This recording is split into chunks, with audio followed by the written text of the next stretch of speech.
Hey, it's time to make a game review. Ni no Kuni, Wrath of the White Witch for the PlayStation 3. Yeah!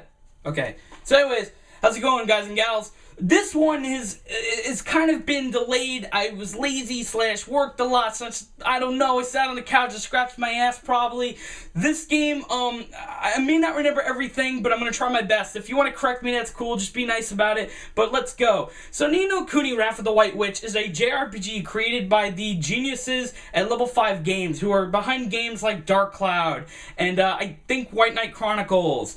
And they are really, really good at making JRPGs. But then you have the art and the storytelling of Studio Ghibli, who've done things like Kiki's Delivery Service, and I think there's a movie called My Pet Dorito, I don't know, and Ponyo. There you go, Ponyo.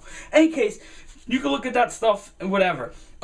This game is absolutely great. If you're one of those people that was like, man, you know, this console generation didn't have a lot of RPGs or JRPGs and good ones. This is getting cheaper now. You need to check this damn game out. This game is phenomenal. End the review. No, just kidding. So basically it goes a little something like this. You play this little boy named Oliver. You live in a 50s town known as Motorville. Something happens in Motorville which causes your mom to rescue you, which causes her to die. It is a very touching and sad and very extremely charming story about a boy that wants to rescue his mother and bring her back. Basically, your mother gave you a doll. You cried on the doll. The doll comes to life. Is one of the High Lords of the Fairies, Mr. Drippy. And Mr. Drippy says, listen, my world is getting screwed. I was trapped as a doll for all these years. Come and save my world, and you could probably save your mother's world. What you find out is that for every person in the other world, there's a person or a thing representing that said person in the real world, Motorville or whatever. So there's a lot of things going on. This game is like a combination of, and I'm not making this up, I'm not exaggerating, this game is like a combination of Dragon Quest, Pokemon, a dot of Kingdom Hearts, and Chrono Trigger.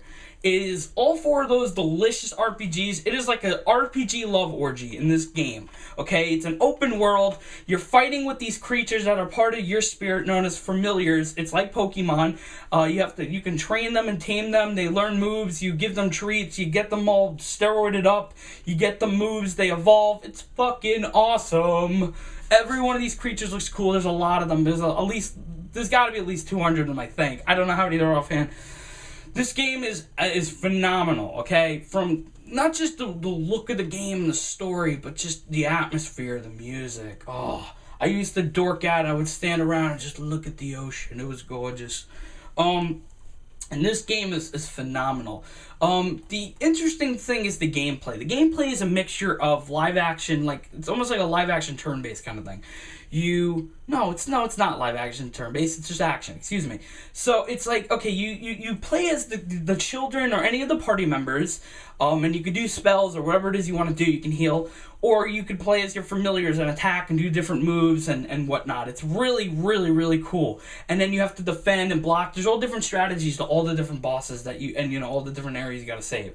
And, I mean, I'm telling you, this game is phenomenal. There's a system of errands where you help people save their hearts. Again, this is where Kingdom Hearts comes in. And you get different fragments from different people that have a lot of things like courage and enthusiasm. And you take them and you give them to the others. And there's hundreds of these fucking things. But when you do them, you get perks and you get Oliver to be really cool. And, yeah, it's just a great game. And I'm going to say, oh, yeah, this is a great game like 500 times. Because this game is just, oh, God, I just want to hug this. Come here, you. Love this game. Anyways, what else is there to say? This story is very deep. There's a lot going on, and it just keeps getting better and better as you go along. You think, okay, what's gonna happen? And you keep going, and it's just like, it's just awesome. Wait until you get, what's his name? Tigri, the dragon on the back of the box. Just wait until you get him. He's really cool. Yeah, it's a phenomenal game. There's really not much more to say. You do get gear, sort of. Obviously you're not going to see it. The only thing you're going to see is, I believe you see their weapons, or at least Oliver's. And, you know, you basically kind of have to not only save the world, but you have to get this wand known as Mornstar, because it turns out that Oliver is like this super wizard kind of character, and he's kind of the only one who can defeat the darkness, and there's a lot of things going on. If I say something too much, it's going to spoil. It's one of those stories, so you really have to just be engaged a lot. But you go everywhere, you know, you go to like basic plains, to deserts, you go to ice areas, you go to all kinds of stuff, and everybody's kind of got their own little ruler, and there's little puns and names and things like that. One of the rulers, I think, is a cow. One of the rulers is like a cat. It's really cool. It's a cool ass game. You need to check it out. And then when you beat the game, you don't actually beat the game. You got to keep going. So it's kind of like pulling a Tales of the Abyss, or just a Tales and series in general, which is kind of funny because this is by Namco Bandai. It's put out by them. So yeah, great game. Now, I haven't bought a guidebook in years, dudes. We're talking like GameCube era. I haven't bought a friggin' guidebook. Well, I had to get it. Okay, a hardcover. This is a real ass book, bros and brodettes. Comes with a code. I already typed it in, so it's not gonna matter if you see it. Good luck. For a free golden monster. But this book, man, I didn't use it for a lot of the game. I bought it because I thought it'd be a nice item to have one day and look at, all the familiars. I used it for near the end of the game, and that was it. The whole game I did like free by myself. It's not like people who are young can get into the game because they guide you. You could turn it off and be hardcore, but I mean it's really up to you how you perceive the game. But there's everything in this book. I mean, I don't know if you can see this.